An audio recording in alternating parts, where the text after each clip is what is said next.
الحمد للہ تعالیٰ اما بعد فاعوذ باللہ من الشیطان الرجیم بسم اللہ الرحمن الرحیم۔ محترم احبہ، السلام علیکم ورحمۃ اللہ وبرکاتہ۔ میں آپ کا میزبان محمد اختر حسین فلسطین سے لے کر اسرائیل تک کی کہانی کے تیسرے نشست میں آپ کے سامنے حاضر ہوں۔ آج ہم ہیکل سلیمانی کے تعلق سے چند تفصیلات بیان کریں گے۔ تاریخ میں سے کچھ نئی چیزیں سامنے لانے کی کوشش کی ہے۔ میری خواہش ہوتی ہے کہ میں اپنے ان دوستوں سے جو علم سے محبت کرتے ہیں ان کی خدمت میں وہ چیزیں پیش کروں جو قبل ازیں کسی نے بات نہ کی ہو۔ ہیکل سلیمانی کی مکمل تاریخ کی طرف بڑھنے سے پہلے ہمیں تاریخ کے گزشتہ دروازوں کے پیچھے جھانکنا ہوگا۔ یہ بات یاد رکھنے کے قابل ہے کہ یہودی حضرت بی بی سائرہ کی اولاد میں سے ہیں، جبکہ نبی کریم صلی اللہ تعالیٰ علیہ وسلم حضرت ابراہیم علیہ السلام کی دوسری بیوی حضرت بی بی ہاجرہ کی اولاد میں سے ہیں، اور حضرت اسماعیل علیہ السلام حضرت بی بی ہاجرہ کے بیٹے ہیں۔ حضرت بی بی ہاجرہ کو حضرت سائرہ بی بی کی خواہش اور اللہ کے حکم سے موجودہ مکہ کے بے آباد سرزمین پر لے گئے۔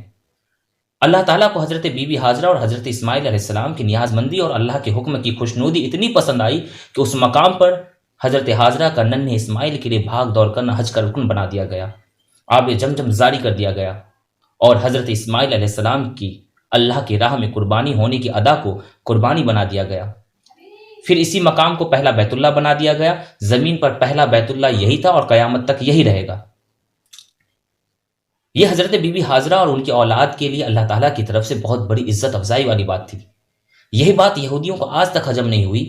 وہ یہ سمجھتے ہیں کہ یہ کیسے ہو سکتا ہے کہ اللہ کی بے حد لاڈلی قوم ہونے کے باوجود ان کو اس بیت اللہ کی طرف رک کر کے عبادت کرنی پڑے جسے حضرت اسماعیل علیہ السلام نے اپنی والدہ، اپنے والد حضرت ابراہیم علیہ السلام کے ساتھ مل کر بنایا۔ وہ حضرت اسماعیل علیہ السلام کو سرے سے نبی نہیں مانتے۔ وہ سمجھتے ہیں کہ نبوت پر صرف ان کا حق ہے۔ وہ حضرت ہاجرہ اور حضرت اسماعیل علیہ السلام کی بے حد توہین کرتے اور نہایت گستاخانہ الفاظ بھی استعمال کرتے ہیں، مذاق بناتے ہیں۔ عام طور پر خیال کیا جاتا ہے کہ نبی کریم صلی اللہ تعالیٰ علیہ وسلم کے جو خاکے ہیں کچھ اخبارات میں یا مذاق ہے، وہ اتفاقاً ہے۔ نہیں، یہ اتفاقاً نہیں ہے۔ یہودیوں کی صدیوں پرانی نفرت چھپی ہے جو کہ بی بی ہاجرہ سے اور حضرت اسماعیل علیہ السلام سے تھی۔ جیسا کہ میں آپ کو بتا چکا ہوں کہ یہودیوں کو تعصب کی وجہ سے بیت اللہ شریف کی طرف رخ کر کے عبادت کرنے سے تکلیف تھی، اس لیے وہ چاہتے تھے کہ ان کا قبلہ کوئی اور ہونا چاہیے۔ چنانچہ ایک وقت ایسا آیا کہ اللہ نے ان کی آزمائش کے لیے کہ وہ اس طرح راہ راست پر آتے ہیں یا نہیں، کچھ وقت کے لیے موجودہ مقام اقصیٰ کی جانب رخ کر کے عبادت کرنے کا حکم نافذ کیا۔ اب ہم آتے ہیں ہیکل سلیمانی کی طرف۔ یہ در حقیقت ایک مسجد ہے۔ اس غلط فہمی کا دور ہونا بھی ضروری ہے کیونکہ بیت اللہ روئے زمین پر صرف ایک ہے، ایک ہی تعمیر کیا گیا تھا جو کہ حضرت ابراہیم علیہ السلام نے مکے میں اللہ کے حکم سے تعمیر کیا تھا۔ اس کے علاوہ پورے قرائے ارض پر پورے دنیا میں کہیں کوئی دوسرا قبلہ نہیں، کہیں کوئی دوسرا بیت اللہ نہیں ہے۔ اب میں اس مسجد کو ہیکل نام سے ہی آپ کے سامنے رکھوں گا تاکہ آپ کو سمجھنے میں آسانی ہو۔ ہیکل سلیمانی کی تعمیر سے پہلے یہودیوں کے ہاں کسی بھی باقاعدہ ہیکل کا نہ کوئی وجود تھا، نہ کوئی تصور تھا۔ اس قوم کی خانہ بدوش والی زندگی تھی۔ ان کا ہیکل یا معبد یا عبادت خانہ ایک خیمہ تھا۔ اس خیمے میں تابوت سکینہ رکھا ہوتا تھا جس کے جانب یہ رک کر کے عبادت کیا کرتے تھے۔ روایات کے مطابق یہ تابوت جس لکڑی سے تیار کیا گیا تھا اسے شمشاد کہتے ہیں، اور اسے جنت سے حضرت آدم علیہ السلام کے پاس بھیجا گیا تھا۔ یہ تابوت نسل در نسل انبیاء سے ہوتے ہوئے حضرت موسیٰ علیہ السلام تک پہنچا۔ اس مقدس صندوق میں حضرت موسیٰ علیہ السلام کا عصا، من سلوہ اور دیگر انبیاء کرام کے یادگار چیزیں تھیں۔ یہودی اس تابوت کی برکت سے ہر مصیبت پریشانی کا حل لیا کرتے تھے۔ مختلف اقوام کے ساتھ جب جنگیں ہوتی تو جنگوں کے دوران اس صندوق کو لشکر کے آگے رکھتے اور اس کی برکت سے دشمن پر فتح پایا کرتے۔ جب حضرت داؤد علیہ السلام کو بادشاہت عطا ہوئی تو آپ نے اپنے لیے ایک باقاعدہ محل تعمیر کروایا۔ ایک دن ان کے ذہن میں خیال آیا کہ میں خود تو محل میں رہتا ہوں جبکہ میرے قوم کا جو معبد ہے، عبادت خانہ ہے، وہ خیمے میں رکھا ہوتا ہے۔ تو بادشاہ نے کہا میں تو دیواروں کی شاندار لکڑی سے بنے ہوئے ایک محل میں رہتا ہوں، مگر خداوند کا تابوت ایک خیمے میں پڑا ہوا ہے۔ چنانچہ آپ نے ہیکل کی تعمیر کا ارادہ کیا اور اس کے لیے ایک جگہ تعین کر لیا۔ ماہرین آپ کو مشورہ دیا کرتے تھے کہ اس ہیکل کی تعمیر آپ کے دور میں ناممکن ہے، آپ اس کا ذمہ اپنے بیٹے حضرت سلیمان علیہ السلام کو دے دیجیے۔ چنانچہ حضرت سلیمان علیہ السلام نے 970 قبل مسیح سے لے کر 930 قبل مسیح کے درمیان یعنی کہ اپنے دور حکومت کے چوتھے سال میں اس کام کا باقاعدہ آغاز کیا۔ آج اس کی بناوٹ اور مضبوطی سے اندازہ کیا جا سکتا ہے کہ یہ تعمیر انسانوں کے بس کی بات نہیں تھی۔ اتنی بھاری اور بڑے پتھروں کو ان جنات کی طاقت سے ہی چنا گیا تھا۔ جن پر حضرت سلیمان علیہ السلام کی حکومت تھی۔ یہ ہیکل معبد یا پھر مسجد یا عبادت خانہ بہت ہی عالیشان، وسیع اور عریض تھی۔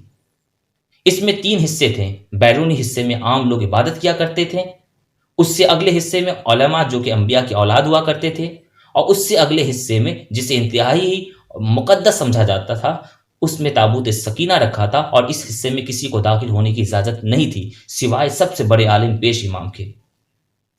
وقت گزرتا رہا، اس دوران بنی اسرائیل میں پیغمبر آتے رہے جاتے رہے، یہ قوم بد سے بدتر ہوتی رہی۔ یہ کسی بھی طرح سے اپنے گناہوں سے توبہ تائب ہونے کا تیار نہیں تھے، کسی بھی طرح سے یہ گناہوں کو ترک کرنے کے لیے تیار نہیں تھے۔ یہ بالکل ہماری آج کی مسلمان امت کی طرح ایک جانب عبادت کرتے، دوسری جانب اللہ کے احکام کی شرعی خلاف ورزی کرتے۔ ان کی اس دوگلی روش سے اللہ تعالیٰ ناراض ہو گیا۔ ان کے پاس سب سے پہلے حضرت موسیٰ علیہ السلام کو رسول کے طور پر بھیجا گیا، اور دوسرے رسول حضرت عیسیٰ علیہ السلام تھے۔ حضرت موسیٰ علیہ السلام سے حضرت عیسیٰ علیہ السلام تک کا وقت 1400 سال کا بنتا ہے۔ ان کے علاوہ ایک بہت بڑی تعداد میں انبیاء بھیجے گئے، لیکن یہ قوم سدھرنے کو تیار نہ تھی، حتیٰ کہ ان کی شکلیں تبدیل کر کے بندر اور سور جیسے بنا دیے گئے، لیکن یہ گناہوں سے باز نہ آئے۔ تب اللہ نے ان پر لعنت کر دی۔ 586 قبل مسیح میں بخت نصر نے ان کے اوپر ایک حملہ کیا۔ ان کا ہیکل مکمل طور پر تباہ و برباد کر دیا گیا۔ ہیکل میں سے تابوت سکینہ نکالا، 6 لاکھ کے قریب یہودیوں کو قتل کیا، تقریباً 2 لاکھ یہودیوں کو قید کیا اور اپنے ساتھ بابل یعنی عراق لے گیا۔ شہر سے باہر یہودی غلاموں کی ایک بستی تعمیر کی جس کا نام تل ابیب رکھا گیا۔ 70 سال تک ہیکل صفائے ہستی سے مٹا رہا۔ دوسری طرف بخت نصر نے تابوت سکینہ کی شدید بے حرمتی کی اور اسے کہیں پھینک دیا۔ کہا جاتا ہے اس حرکت کا عذاب اسے اور اس کے ملک کو اس طرح ملا کہ سن 539 قبل مسیح ایران کے بادشاہ سائرس نے بابل پر حملہ کر دیا اور بابل کے ولی عہد کو شکست فاش دے کر بابلی سلطنت کا مکمل طور پہ خاتمہ کر دیا۔ سائرس ایک نرم دل اور انصاف پسند حکمران تھا۔ اس نے تل ابیب کے تمام قیدیوں کو آزاد کر کے ان کو واپس یروشلم جانے کی اجازت دے دی، اور ساتھ میں ان کو ہیکل کے نئے سرے سے تعمیر کی بھی اجازت دے دی۔ ساتھ میں اس کے تعمیر کے لیے ہر طرح سے مدد فراہم کرنے کا وعدہ بھی کر لیا۔ چنانچہ ہیکل کی دوسری تعمیر 537 قبل مسیح میں شروع ہوئی، لیکن تعمیر کا کام سر انجام دینے والوں کو اپنے ہم وطن دشمنوں کی اتنی زیادہ مخالفت کا سامنا کرنا پڑا کہ تعمیراتی کام جلد ہی عملی طور پر بند ہو گیا اور دارا اول کے دور حکومت تک مداخلت کا ہی شکار رہا۔ اس کی حکمرانی کے دوسرے سال میں حضرت زکریا علیہ السلام نے وہاں کے گورنر اور سردار کاہن یوسا کی حوصلہ افزائی کی کہ وہ ہیکل کی تعمیر شانی کا دوبارہ کوشش کرے۔ انہوں نے مثبت رد عمل کا اظہار کیا اور پوری قوم کی پرجوش تائید سے ہیکل ثانی اپنی اضافی تعمیرات سمیت 4.5 سال کے عرصے میں 520 قبل مسیح سے لے کر 515 قبل مسیح تک پائے تکمیل تک پہنچا۔ لیکن اس بار اس میں تابوت سکینہ نہیں تھا۔ اس کے بارے میں آج تک معلوم نہیں ہو سکا کہ بخت نصر نے اس کا کیا کیا۔ کچھ لوگوں کا کہنا ہے کہ اس مقدس صندوق کے مزید توہین سے بچانے کے لیے اسے اللہ پاک نے اور اللہ کے حکم سے کسی محفوظ مقام پر معجزانہ طور پر چھپا دیا گیا ہے جس کا کسی انسان کو علم نہیں، لیکن یہودی اس کی تلاش میں پورے کرۂ ارض کو کھود ڈالنا چاہتے ہیں۔ ایک اور دلچسپ بات میرے پیارو جان لیجئے کہ عام طور پر تاریخ داں ہیکل کی 2 دفعہ تعمیر اور 2 دفعہ تباہی کا ذکر کرتے ہیں۔ تاریخ کے مطالعہ سے ایک بات میرے سامنے آئی کہ ایسا نہیں، اس ہیکل کو 3 بار تعمیر کیا گیا ہے۔ لیکن اس کے ساتھ بھی ایک دلچسپ کہانی وجود میں آئی۔ ہیروڈس نے جب اس کی بہتر طریقے سے تعمیر کی نیت کی تو یہودیوں کے دل میں ایک خوف پیدا ہوا کہ اگر اسے نئے سرے سے تعمیر کیا جائے اور گرا دیا جائے تو دوبارہ تعمیر نہیں ہوگا۔ ہیروڈس نے ان کو بہلانے کے لیے کہا کہ وہ صرف اس کی مرمت کرنا چاہتا ہے، اسے گرانا نہیں چاہتا۔ چنانچہ سن 19 قبل مسیح میں اس نے ہیکل کے ایک طرف کے حصے کو گرا کر اسے تبدیلی کے ساتھ اور کچھ وسیع کر کے تعمیر کروایا۔ یہ طریقہ کامیاب رہا۔ یوں یہودیوں کی عبادت میں بھی دخل ڈالے بغیر تھوڑا تھوڑا کر کے ہیکل گرایا جاتا رہا اور اس کی جگہ نیا اور پہلے سے مختلف ہیکل وجود میں آتا رہا۔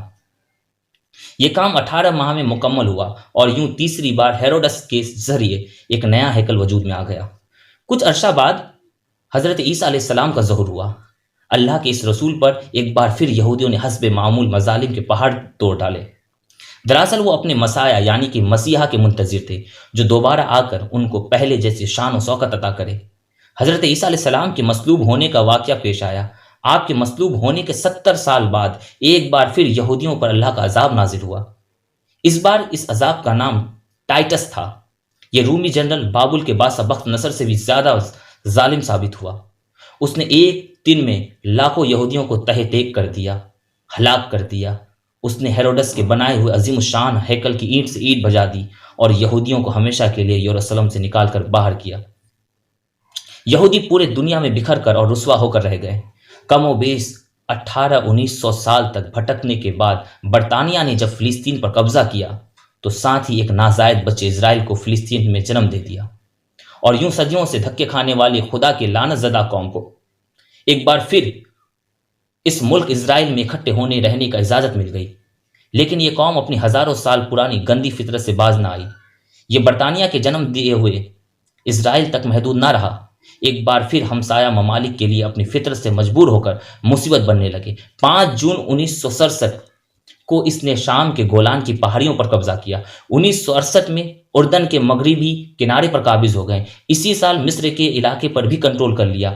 آج اس قوم کی شرارتیں اور فرتیاں دیکھ کر اندازہ ہوتا ہے کہ یہ آج سے 2-3 ہزار سال پہلے بھی کس قدر حرامی قوم ہوگی، جس کی وجہ سے اللہ نے ان پر لعنت کر دی تھی۔ مسلمان ممالک کی بے غیرتی اور بزدلی کی وجہ سے اب اس نے پوری دنیا کے مسلمان ممالک میں آگ لگا کر رکھ دی ہے۔ اب ان کا اگلا مشن جلد از جلد اس ہیکل کی تعمیر ہے، اور اس ہیکل میں تخت داؤد اور تابوت سکینہ کو دوبارہ رکھنا ہے، تاکہ ایک بار پھر یہ اپنے مسایہ یعنی کہ یہودی کے زبان میں مسیحا کے آنے پر پوری دنیا پر اپنی حکومت قائم کر سکیں۔ وہ یہ کام انتہائی تیز رفتاری کے ساتھ کر رہے ہیں۔ اس ہیکل کی تعمیر کے نتیجے میں یہ پوری دنیا جنگ کی آگ میں لپٹ کر رہ جائے گی، لیکن اس قوم کو کوئی پرواہ نہیں۔ اب کچھ باتیں، یہودیوں کو جس بستی تل ابیب میں بخت نصر نے قیدی بنا کر رکھا تھا، وہ اس کو آج تک نہیں بھولے۔ انہوں نے اسرائیل بنانے کے بعد اپنے ایک شہر کا نام تل ابیب رکھ کر لیا، جبکہ ہم مسلمان اس مسجد اقصیٰ کو بھی بھول چکے ہیں جہاں ہمارے نبی کریم صلی اللہ تعالیٰ علیہ وسلم نے معراج کا سفر شروع کیا تھا۔ یہودی آج تک بار بار گرائے گئے ہیکل کو نہیں بھولیں، حتیٰ کہ اس میں رکھے تابوت سکینہ کی تلاش میں پوری دنیا کو کھود دینا چاہتے ہیں، جبکہ ہم کو یہ بھی نہیں یاد کہ عراق میں کتنے انبیاء، کتنے اولیاء کے مزار پچھلے دنوں میں شہید کر دیے گئے ہیں۔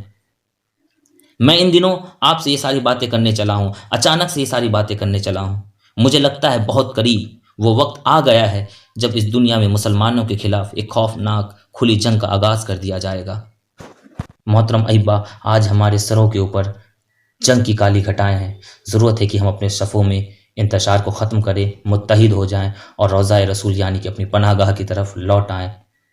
یاد رکھیں، جس نے در شاہ پہ گدری بچھا لی، جسے مل گیا مصطفیٰ جیسا والی، سوالی نہیں اس در کا سوالی، ادھر ان کا دامن ادھر ان کی جالی، نہ یہ ہاتھ خالی نہ وہ ہاتھ خالی۔ اپنی پناہ گاہ کی طرف لوٹ آئیں اور خوب خوب درود و سلام کا نذرانہ پیش کریں، خوب خوب نذرانہ پیش کریں، اور میرے گزارشات آپ تک پہنچتے رہیں۔ اس کے لیے میرے چینل کو زیادہ سے زیادہ سبسکرائب کریں، شیئر کریں اور دیں مجھے اجازت۔ والسلام علیکم ورحمۃ اللہ وبرکاتہ۔